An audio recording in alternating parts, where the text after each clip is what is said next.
오늘 본문의 배경이 되고 있는 골로새 교회는 본문 1장 7절에 있는 것처럼 에바브라에 의하여서 세워졌습니다.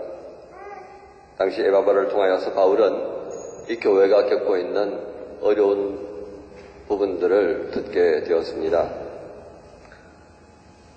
그것은 거짓 교사들에 의하여서 이 에바브라가 전하여줬던 복음에 의하여 세워졌던 교회가 혼란을 겪게 되는 것입니다. 이런 상황에서 바울은 그런 교회 형편을 두고 볼 수가 없었습니다. 당시에 바울은 그렇게 자유롭지 못한 형편이 있었다라고 말씀드릴 수 있겠습니다. 많은 사람들은 당시에 바울이 에베소에서 구금되어 있었다 이렇게 말씀드리면 되겠네요. 에베소에 갇힌 신세가 되어져서 자유롭게 문제가 생겼던 것을 찾아보고 방문할 볼 수 있는 그런 형편이 아니었습니다. 그래서 그는 골로새 교회를 향하여서 편지를 보내게 됩니다. 오늘 이 교회를 향하여서 바울은 그리스도의 죽으심과 그리고 그분의 부활이 담고 있는 의미를 가르치려고 합니다. 많은 이야기를 기술하고 있습니다만은 중요한 내용은 그러한 그리스도의 죽으심, 부활의 의미를 담고 살아가는 삶이 어떤 것인가 하는 것을 말하려고 합니다. 곧 그리스도께 속한 개인의 삶, 그리스도께 속하여 있는 공동체의 삶, 그리고 가정은 어떻게 살아야 하겠는가 하는 것이었습니다. 그래서 오늘 함께 읽었던 3장 16절에서 17절까지의 내용은 그러한 바울의 핵심의 가장 중요한 내용들을 정리한 것이다. 그렇게 말씀드릴 수가 있습니다. 이처럼 개인과 공동체에 관련되어진 이 내용은 크게 세 가지로 정리할 수 있습니다. 첫 번째는 그리스도의 말씀이 개인과 공동체 속에 풍성히 살아있게 하라고 하는 것입니다. 제가 독일에 오기 전에 익숙했던 단어는 보넨이라는 단어보다도 레벤이라는 단어가 익숙해졌습니다. 그래서 누군가가 저에게 너 어디 사냐라고 물었는데 맨 처음에 잘 못 알아들었어요. 보넨이 뭐지? 뭐 보낸지 그러는데 보넨이 뭐야? 그리고서는 써달라고 그랬더니 이 단어를 써줬더라고요. 그 생각이 났습니다. 오늘 독일어 성경에 보니까 보넨이라고 단어가 있습니다. 이 단어에 강조점을 두고 다시 읽어보았습니다. 그러니까 이렇게 이해가 되어집니다. 그리스도의 말씀이 여러분 속에 완전하게 살도록 하십시오. 이사 갈 것처럼 보따리 10개 중에서 하나만 풀어놓고 살지 말고 하나님께서 여러분 속에 완전히 거하셔서 살 수 있도록 하나님을 향해서 모든 것을 다 열어놓고 그렇게 사십시오. 그런 뜻으로 해석이 되었습니다. 바울 사도가 이 같은 말을 하는 이유가 무엇이겠습니까? 에바브라를 통해 복음을 받아들였던 이 골로새 교회가 하나님 말씀에 대한 확신을 가지지 못했기 때문이었습니다. 당시 골로새 교회는 그 지역에 있는 이방 지역 문화를 그대로 유지하고 있었습니다. 그리고 이방 종교의 영향을 받고 있었습니다. 시간이 지나면서 이러한 것들이 공동체 속에 기독교 공동체 속에 뿌리를 내리기 시작합니다. 또 한 가지 큰 문제가 있습니다. 골로새 교인들의 마음속에는 자신들이 이방인이라는 것을 떨칠 수가 없었습니다. 그래서 팔레스타인 땅에 있던 유대인 기독교인들에 대하여서 언제나 위축되어지는 마음이 있었습니다. 자기들에게는 신앙의 정통성이 없다라고 여기는 셈입니다. 이런 골로새 교인들의 마음을 더욱 뒤흔들어 놓는 일이 생겼습니다. 거짓 교사들이 왔습니다. 그들은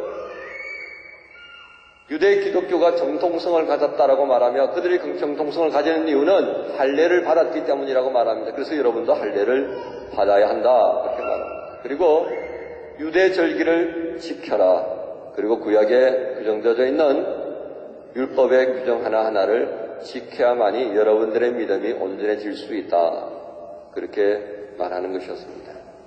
그렇지 않아도 위축되어져 있던 이 골로새 교인들의 마음은 아하, 그 말이 옳다 생각이 되어졌습니다. 복음에 혼란이 생겨났습니다.